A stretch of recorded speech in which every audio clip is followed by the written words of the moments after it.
How you guys looking? Cameras. Happy. All right. All right.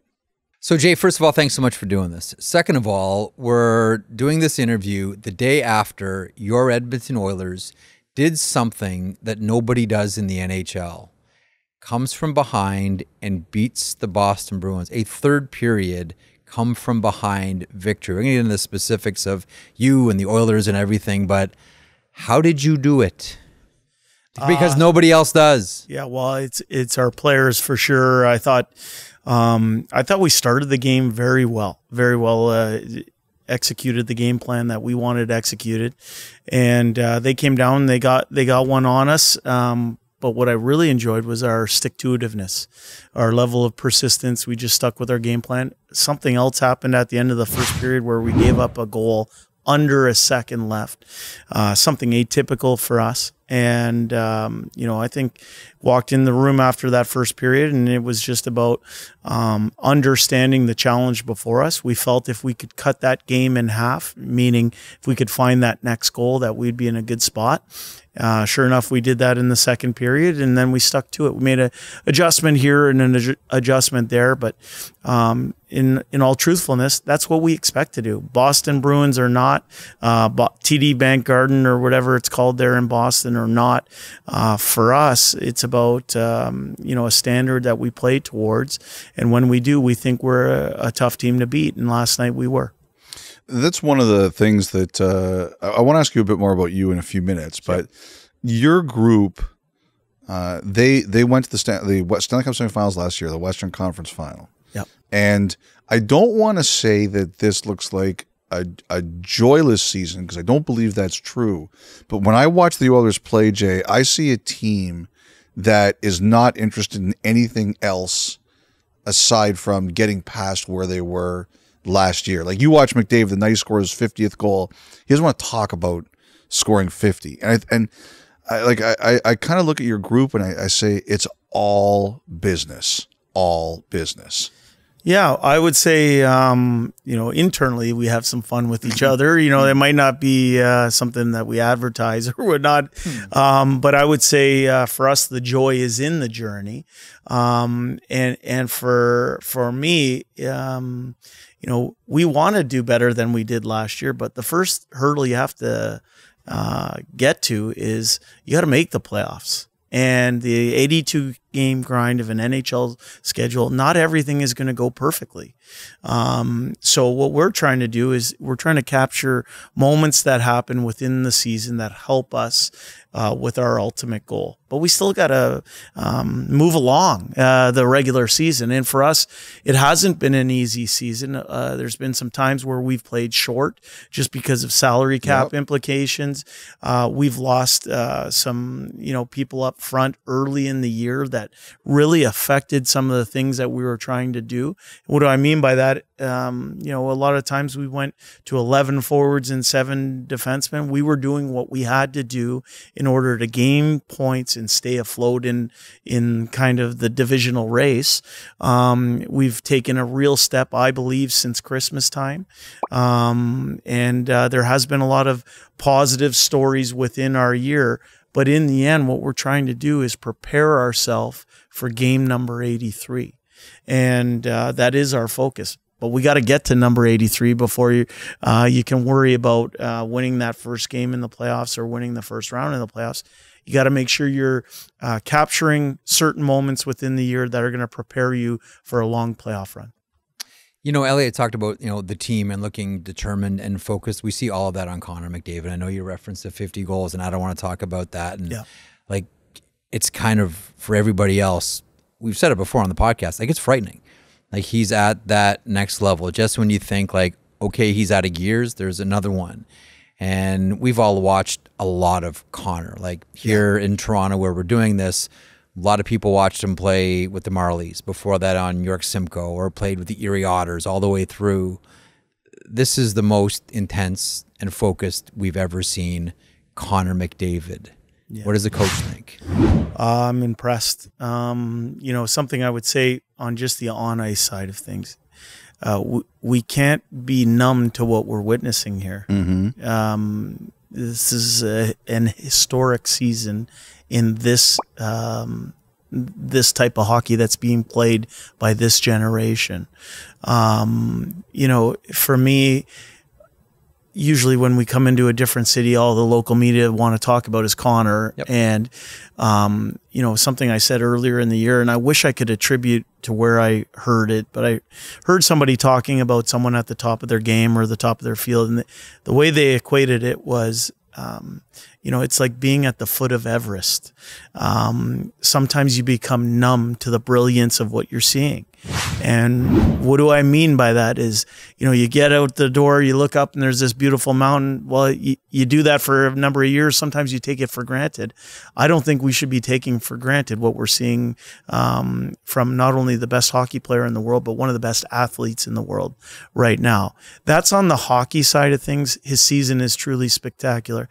On the leadership, on you know, his growth as a captain, what I'm privy to on a day-to-day basis is seeing somebody truly sacrifice to be the best at his craft, and I've seen him take a step in the leadership side. And what do I mean by that?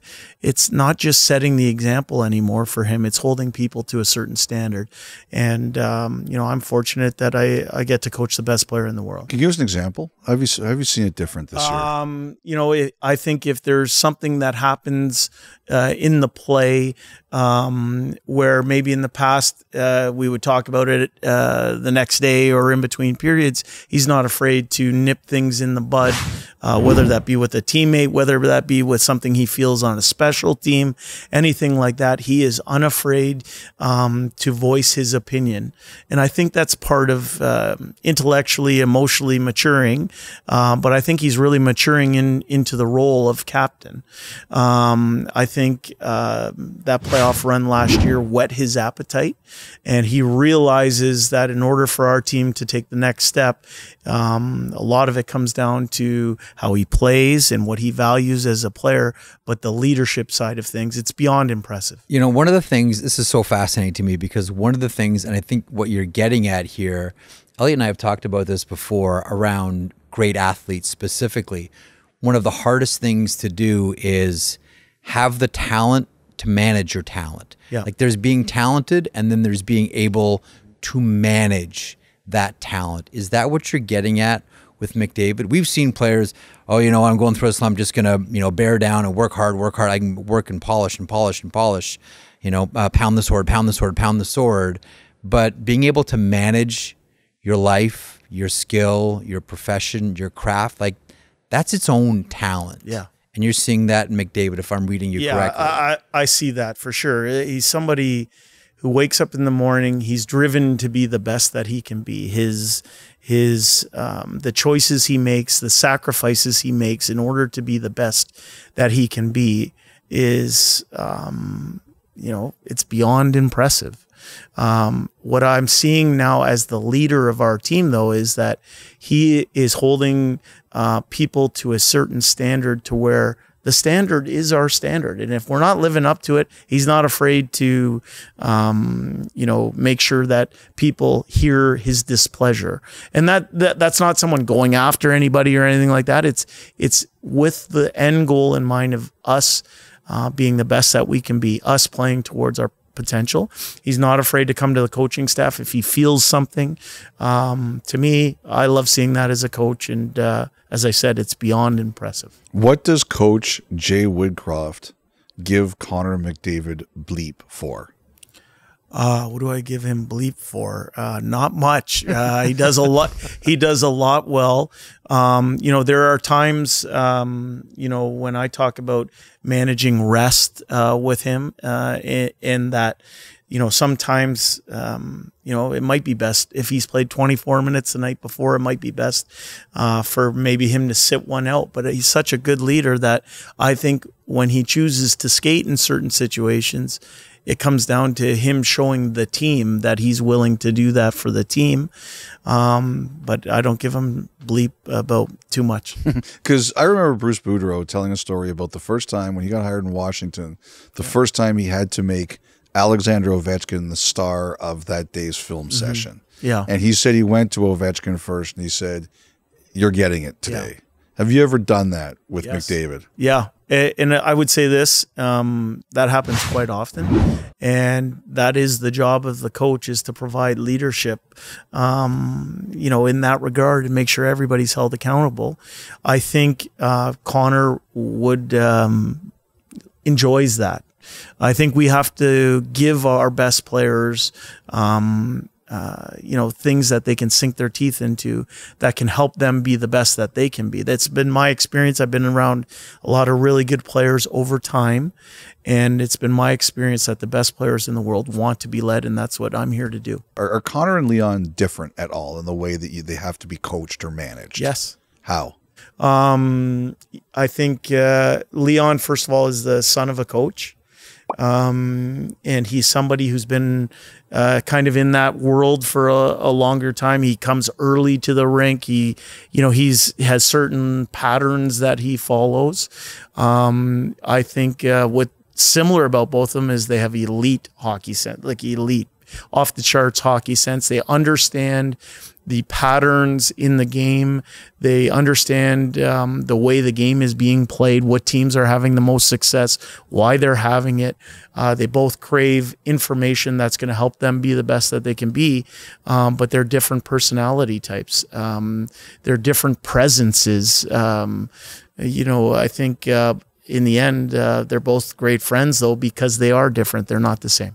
Let's swing to Draisaitl. I do want to come back on McDavid a couple of seconds, but put you on the spot because you've been around both. Yep. Who scores better from the red line, Leon Draisaitl or Joe Thornton?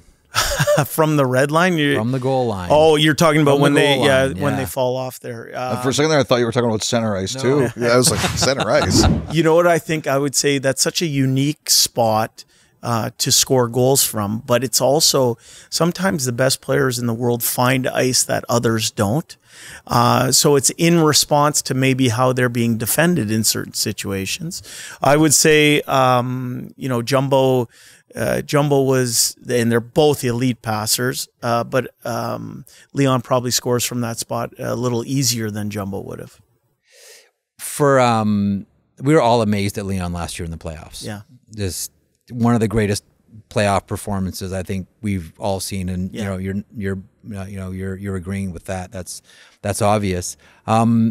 We watch it from a fan's point of view, with a fan's eyes. You coach Leon Draisaitl, you know hockey, you played, you've coached. Yep.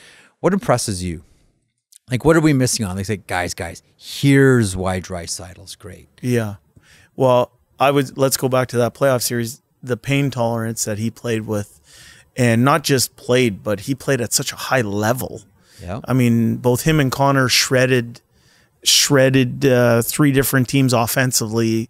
You know, the numbers that they put up were unbelievable. Mm-hmm. And for Leon to have done that on one leg is amazing. I thought what we learned about Leon was that he found a new way under a special circumstance, meaning, you know, given his injury, there were certain things he could do on the ice. There were certain things he couldn't do on the ice.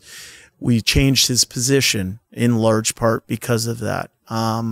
Yet dealing with the pain and finding a new way, he still found a way to have an effect and help drive our team forward. I go back, you know, to this year, the hockey sense, you know, the goal that he scored the other day when he put the goal back on its peg against Winnipeg, and then found a hole about this big, you know, from almost an impossible angle. That goal doesn't happen unless he has the hockey sense and the wherewithal to understand that that peg had to be put back on the mooring or whatever. Let me, that's brilliant. Let me go back to the playoffs. How close were you, if ever, to saying, Leon, I can't let you go back out there? I'll tell you a funny story about that, and I don't know how funny it is, but what happened is we were playing for our playoff lives in Game 6 versus Los Angeles, and there was a scrum. He gets pulled down from behind, hurts his a lower body injury, has a lower body injury. Comes it's back his ankle, Jay. Okay. It's over. A year later, we can say what it is. You're allowed to now, even though it hasn't been a press release, but you can say it. Okay, so yeah, but he hurts his ankle. He comes back to the bench, and I know something's going on, and the play had run on.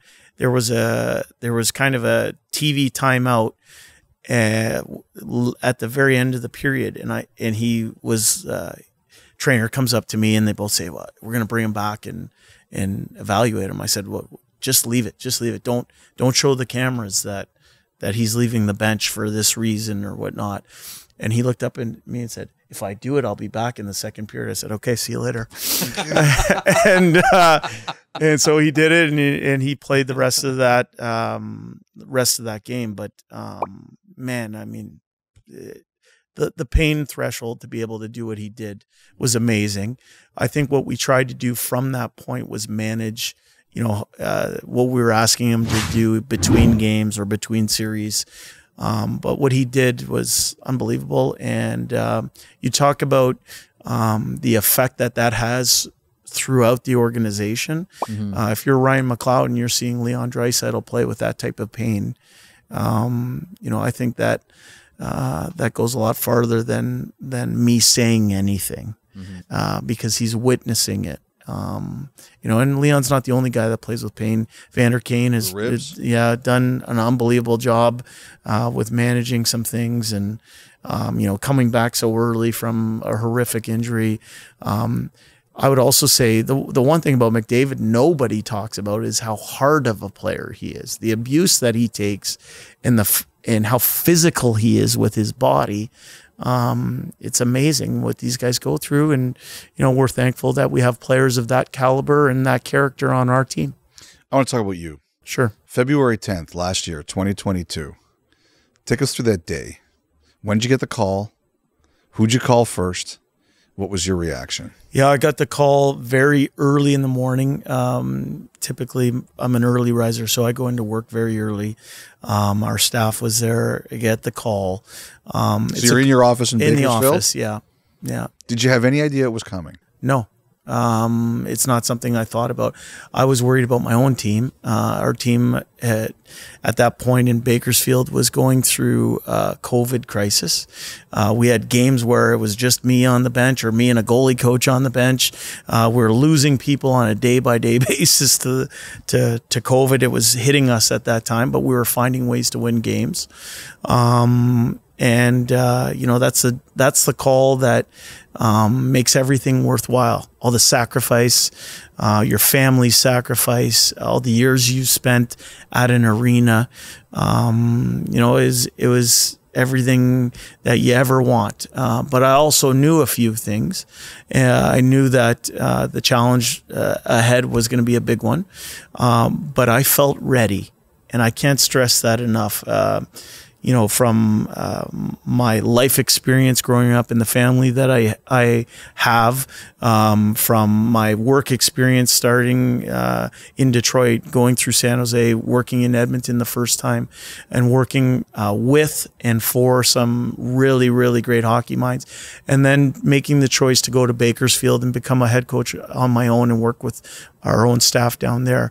All of that left me with the feeling of being ready when I got tapped on the shoulder. That day, it happened very early in the morning. I called my wife and said, "This is happening." I said, "Maybe keep the kids home from school." My wife was substitute teaching at their school. She said, "No, I'm teaching today. I can't do that." And what's her name? My wife's name is Jackie, who ironically is from Edmonton. Yeah. And so I said goodbye over the phone. I went home. I packed up my stuff. I had to get tested to be able to get on an airplane. I called some people that were special to me to let them know, so they heard it from me before the news broke. Both Dave Manson and I came up together. That was important to me because Dave has been what I call my left tackle since I was a head coach down in Bakersfield. And we came up together. I really did not have a moment to myself to think about the challenge and what I was going to say. to our team and to the media until the gate closed, you know, on the airplane, because I knew I had 3 hours then from LA to Edmonton. Land in Edmonton, take a car to our hotel there. I had a meeting that night. It was late at night. I wanted to hear from the people that were still on the coaching staff about their thoughts of where the team was at, what they were seeing. I wanted to take the temperature of a few things. Once I did, slept on it, got up in the morning, addressed the team before a quick practice, addressed the media. And in that moment, I really felt I was addressing our fan base to try and outlay a plan that, you know, that we could follow and that would help us have a little bit of success.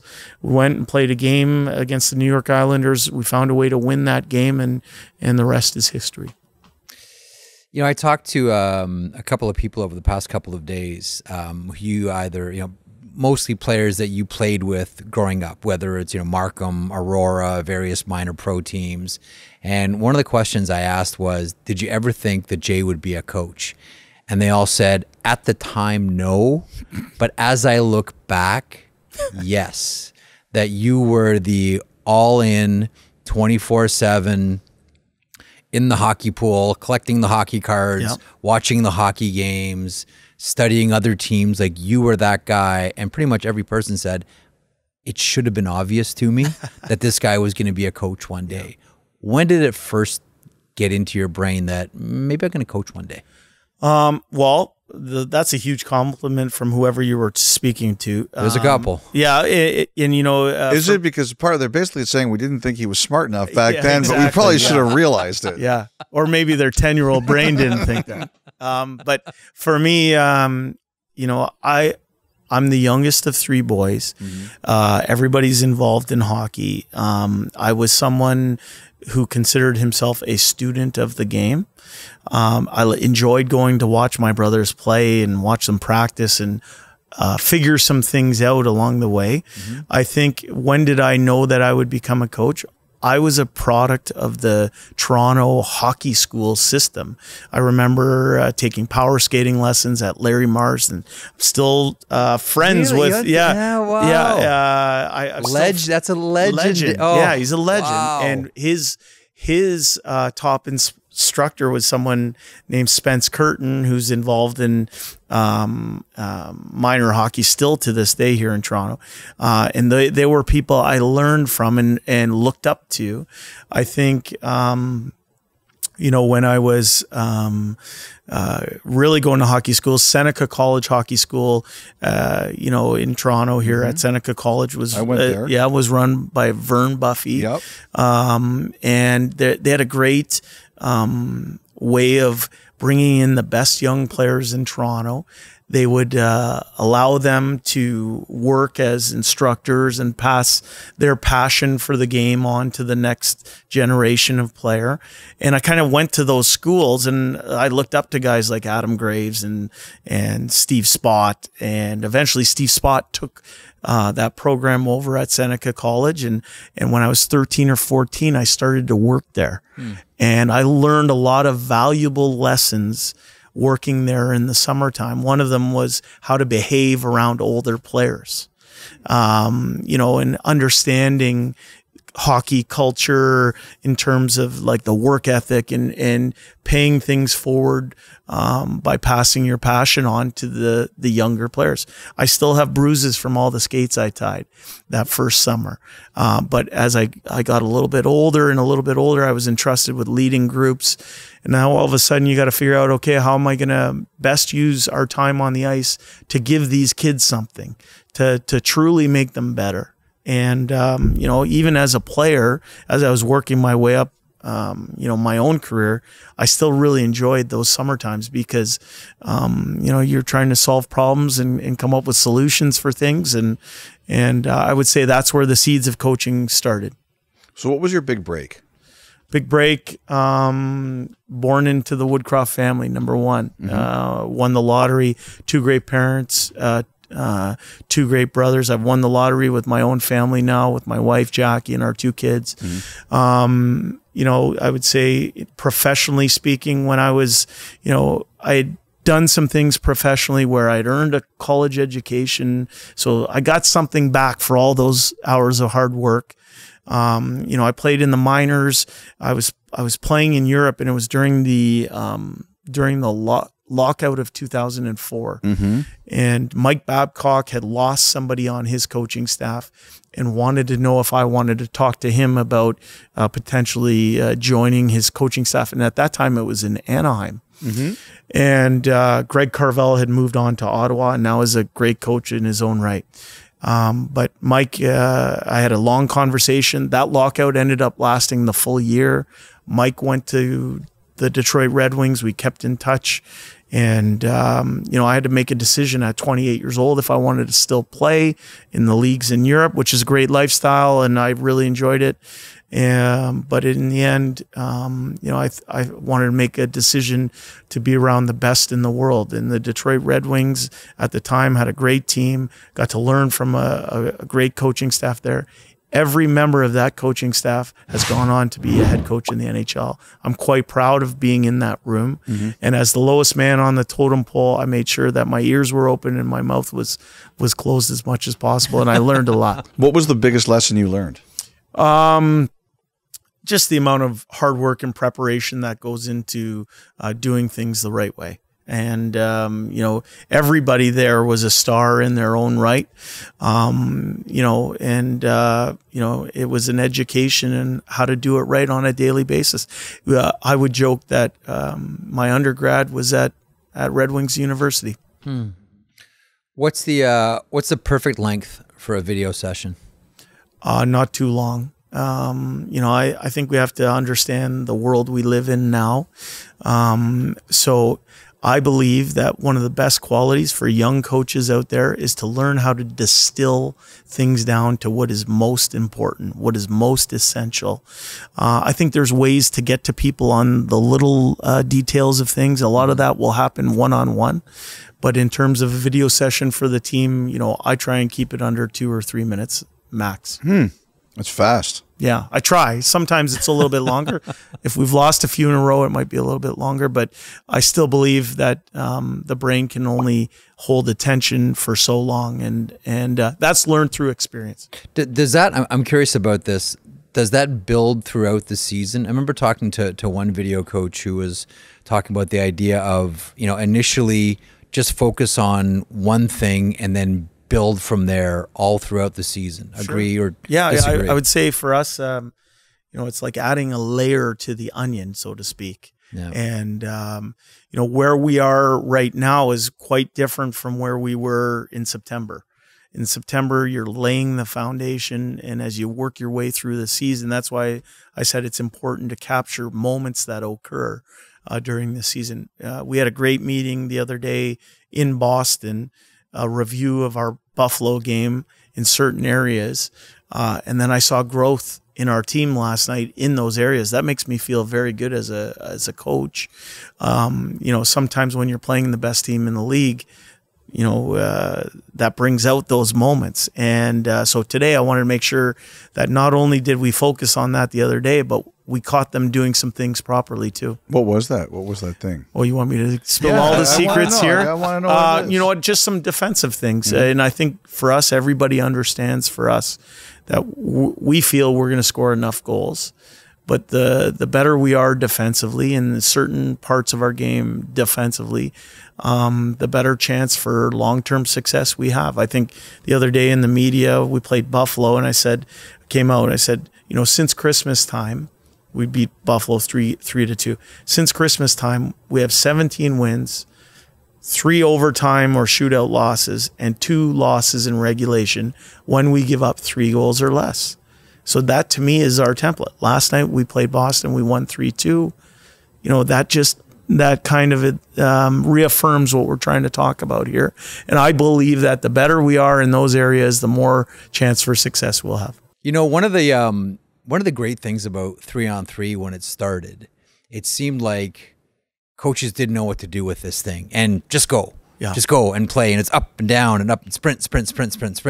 And then like everything else, the coaches got the hooks in. Yeah. How do you coach 3-on-3? What do you want to see out there? What don't you want to see out there? What makes you cringe? what makes you smile? I mean, listen, the Oilers on 3-on-3. It's seriously put out 97 and 29. That would make me smile. Automatic, right? Yeah. How do you coach that with this team? Well, last year I came up and we had a lot of success in that regard. Very impressive to watch the highest skilled players in the league when they have all that ice, right? This year, I think we won our first 2 games in overtime, but recently we've run into a stretch where, we couldn't find the wins. We had chances. We didn't find the wins. I think that the first faceoff's important. I think it's important that if a team puts 2 forwards out there and you have possession of the puck, to maybe try and find the forward, to pick on the forward defensively. I think what you're seeing as a tactic for some teams, that we were just talking about it here this morning, some teams will hang on to the puck to try and tire out your best players so that you get a change and then pick on the change and find their way. In the end, I agree with you. I think that anytime you leave a portion of the game to the devices of the best coaches in the world, they find ways. And for us, it's our challenge. We can be better in that area in Edmonton. Even though we have some of the best players in the world, we can be better. When you took over last year, there were noticeable changes in the way you defended the neutral zone and the blue line. Yeah. What did you think that the Oilers needed to do? For that specifically, I would say, that was when I sat on that plane going from LA to Edmonton, and I had some film to sink my teeth into. That was just an area that I thought the team was giving up maybe a little too much, and that was just the one thing, and that was a big thing for us, was that I tried not to convolute anything by going in 8 different areas. I got some great advice from Paul Maurice, somebody that I really respect as a coach, and he suggested to me that you pick 1 or 2 things at most and then kind of go from there. So that was the area that, upon doing my work and the answers becoming clear, we wanted to put a greater emphasis on gap control from our D-men, greater emphasis on our work back to our own zone from our forwards. We didn't want to just sink in and give up lines. We wanted to make sure that lines were contested, and that if teams were going to get to our end, they had to earn that right, not just freely get there. And was it a difficult sell at all? No. I tried to find, again, I didn't just go to the negative. I tried to find examples of the team doing things well. I tried to put a few rules in place to give our players a compass. I think it's important that the players have a sense of direction on why you're doing some certain things. We had immediate buy-in. We had success with that first win. And then it just kind of grew from there. It almost became a virtuous loop where, they were performing at such a high level, and then, it kind of fed into itself, and that became one of our calling cards and part of our identity as a team and organization. So what are Woodcroft's rules for hockey? Oh, no. I thought you were just talking about the back check. No, but like for that, okay, that's a good example. Like, what are Woodcroft's rules? Well, I think we want to be known as a work ethic based group, right? Mm-hmm. And, controlling the middle of the rink, both offensively and defensively, I believe is very important. It's about letting the other team know the ice that is going to be contested heavily. I think there's a measure of physicality to our team, and it's not just always in the big hits. It's getting pieces of people and chipping bodies and that type of thing. So I'm not going to go into every rule because I'm not going to outlay it here, but I would say that our players are very clear on responsibilities, and that's important to me. I think if our players feel prepared, if they understand the type of team we're playing and what's coming at them, and they're armed with the tools to be successful, they can just go out and play because we're predictable to each other. You mentioned Paul Maurice a second ago. I want to ask you a question that I asked Paul Maurice just like 10 years ago. I remember asking him, what was your welcome to the NHL moment? The one moment you realized, whoa, it's different up here. Like I'm coaching NHLers. And he said his first practice, and he blew the whistle, he said, Sammy Kapanen took off, like faster than he'd ever seen anyone take a first 3 steps before. And he said, wow, that's the NHL. Yeah. Did you have a welcome to the NHL moment? I did, but not maybe in the way you're asking the question, because I had been with Detroit and San Jose and Edmonton. So I'd been in the NHL for over 1,000 games. I'd coached a lot of the players on the Oilers. When I had come up, I'd coached them either in Bakersfield or as an assistant coach in the NHL. So that it's interesting because most coaches start the way Paul was. He came up from junior hockey or college. Some guys come up from college hockey and their first experience in the NHL, everything's new. For me, it was almost the opposite. I started in the NHL, took a step back to work on my head coaching game, and then came up and I felt very comfortable. It felt very natural to me. My original welcome to the NHL moment would have been that training camp in Detroit when you had Yzerman, Robert Lang, Brendan Shanahan, Pavel Datsyuk in his prime, Henrik Zetterberg, Lidstrom, these guys. And I remember watching the first practice and just coming and saying, I thought I worked hard as a player. What these guys do and their level of skill and execution was amazing. And I saw the difference. What was the first time you ever had to, I don't know, did Babcock ever say, okay, Jay, I want you to tell this player that this isn't going well and you're going to do it? Yeah. I mean, I remember one time he had me do something where I went to the front of the room. We were in Los Angeles. It was early, and I was just 28 years old. A lot of the players on the team were older than me, and I just said something. We were putting on some type of video for the group, and it wasn't leading a meeting or anything. It was more just telling the group what was going to be shown and everything like that. And when I walked in and I started to speak, it was like the music stopped. And everyone kind of turned their head and wanted to know what this young whippersnapper was talking about. But what I learned, and I learned this in Detroit, was that even the best play, and this is probably where that philosophy came from, but the best players in the world, they didn't mind that I was only 28. As long as you knew what you were talking about. Yes, they wanted to know that you were well prepared, you had something to offer them. And I think that's a mark of a great player too, is that they want to be coached. Craziest interaction you've ever had with a player as a coach? Craziest interaction. I don't know, but I can tell you that as a young guy in Detroit, it was pretty intimidating to be around, Steve. And I was telling a story the other day, to our coaching staff where, just the leadership that I got to see every day from him. And he's not the loudest or anything like that, but some of the things that I was privy to that first year in Detroit, from a legend in our game. Come on, give one up. Give one up. Well, I just remember one time in Edmonton during a playoff series, and we didn't win the playoff series, but I saw, the coaches were prepared to come in to give the pregame talk, and Steve stood up and was already giving the talk.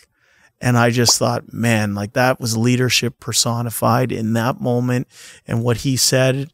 And in the end, the coaches didn't need to give the talk after Steve gave it. And, it's just, as a young man, that left a big impression on me.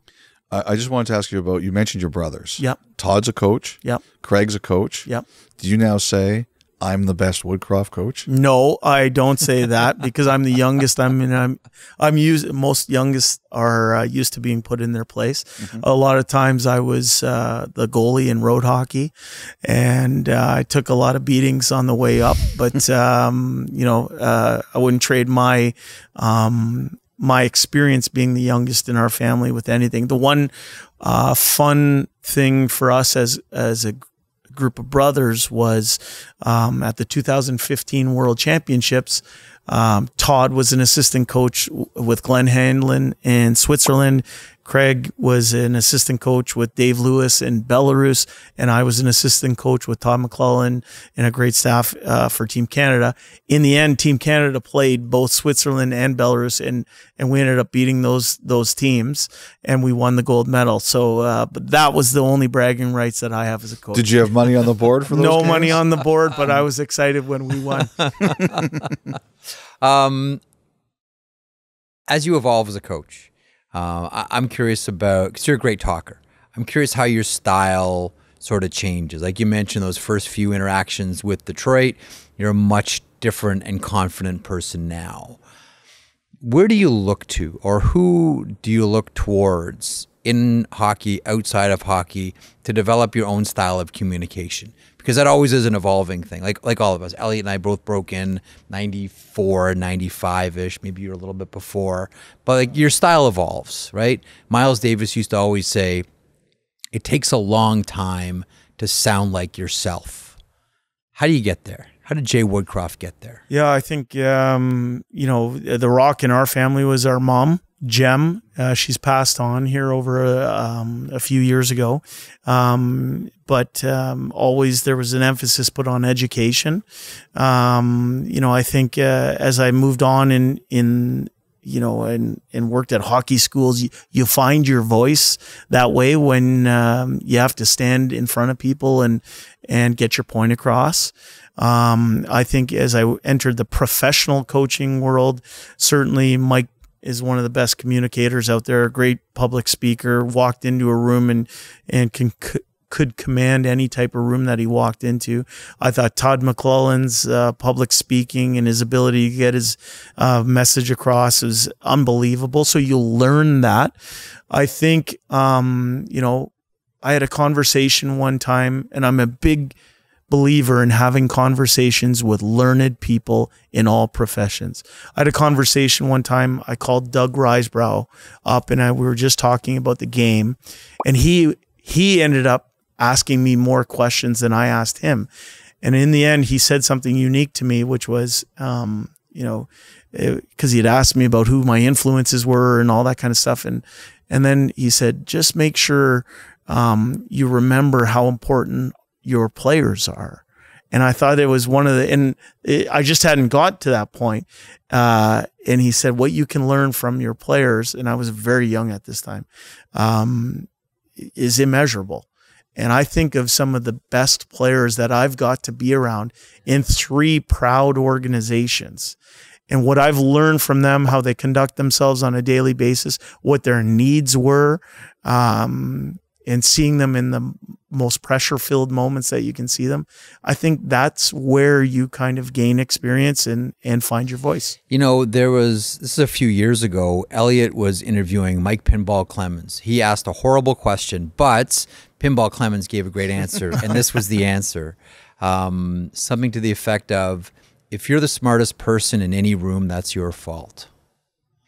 And that one always stuck with me. That one, like, it seems like you're sort of that guy as well, like the sponge around all of it. Don't surround yourself with people that'll just bobblehead everything you say. Be in a room where you can learn. You talked about 2 ears, 1 mouth before. That's you, right? Well, I think there's something to be said about having an endlessly curious mind and willing to ask questions of people in any aspect of life. I think you can learn or pick things up from people. Sometimes it's how not to do things. But for me, in the summertime, when I get away, you know, one of the things I challenge myself with is having those types of conversations with people in all fields. And, you know, I'm fortunate that people pick up the phone, and I'm fortunate to be surrounded by a great family and a great group of friends. And, you know, like I said, I take notes, and I try and evolve as a person, as a coach that way. Last one for me, Jay, is someone from another team told me this, and I was they wouldn't tell me who it involved, but they told me the story. They said that you have a really good relationship with your GM, in the sense that your GM will listen to you when it comes to what he might be thinking. And he told me that there was a situation where there was a player the Oilers were looking at, and you said to him, I think we can solve this problem from within. And you guys didn't acquire that player. He wouldn't tell me who it was, but he told me that, the fact you're nodding tells me it's true. Yep. So tell me about the relationship between you and Ken Holland, and the fact that here you are, you're, I guess, 13 months into your NHL career, and your GM would listen to you about that. Yeah. Well, I think, first of all, what a lucky guy I am as a first-time NHL head coach to have as my superior somebody who has the experience and pedigree someone like Ken Holland. Now you couple that with the fact that we've worked together before. We've won a championship together before. I think that's where the bonds of trust are kind of built. I went a separate way in leaving Detroit to go to San Jose and pursuing my own dreams to become a head coach. And we've come back together in Edmonton. I think for him to ask me that question, I feel very capable of answering some things that he might ask. I also am under the understanding that for me, my job is to coach the players that are in front of me. I stay in my lane. If I get asked a question, hopefully I give a learned answer. But the side benefit of having been in Bakersfield and then to come up to Edmonton is that I have a clear understanding of what we have in our organization. And, I'm unafraid to play some of these young kids and put them in situations because I've seen them perform in certain ways at a different level. Last one from me. I know you're a podcast guy. Yeah. I knew the Dan Carlin question. Well, no, I'm not. Don't bias the jury here. What is the second best podcast going? Second best podcast. I've listened to a few here over time. I enjoy doing it. If I get up early in the morning in the summertime and go for a run or go for long walks at our cottage, I like to listen to podcasts. So I enjoy learning about people. So one of the ones that I listened to is called Presidential, and it basically goes through every president of the United States, and it tells some type of story about their leadership or what they were dealing with at the time. And I picked up a lot of good information like that. I thought that was interesting. I think a pop culture one that I'm into now is Smartless, where that's a standard. The three actors are sitting there talking, and they have great guests. But I think I know where your next one was. What do I? Dan my Carlin. favorite one. Yeah. So I know you're a big Dan. Yeah. How did you? I always because I've had Andrew Ferentz talk to me about Dan Carlin. He's a big fan too.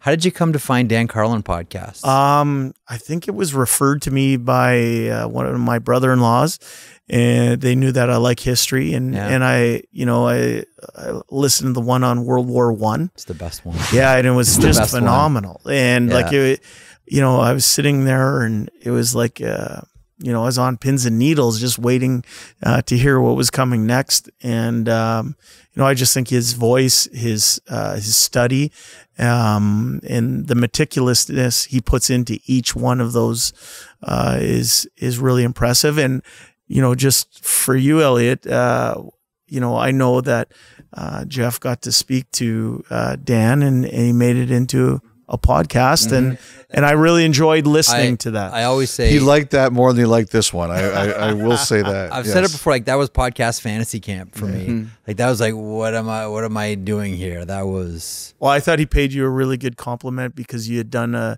something together here in Toronto. And, at his book launch, and so that if he was going to give a little information about himself, he wanted you to be the person that asked the questions. We've become friends. He's a special guy. Yes, he's a special guy. As are you. Continued success. You got some Ferraris in the driveway. That must be fun to coach. Continued success and best of luck in the playoffs. Thanks for having me on, guys. I really appreciate it.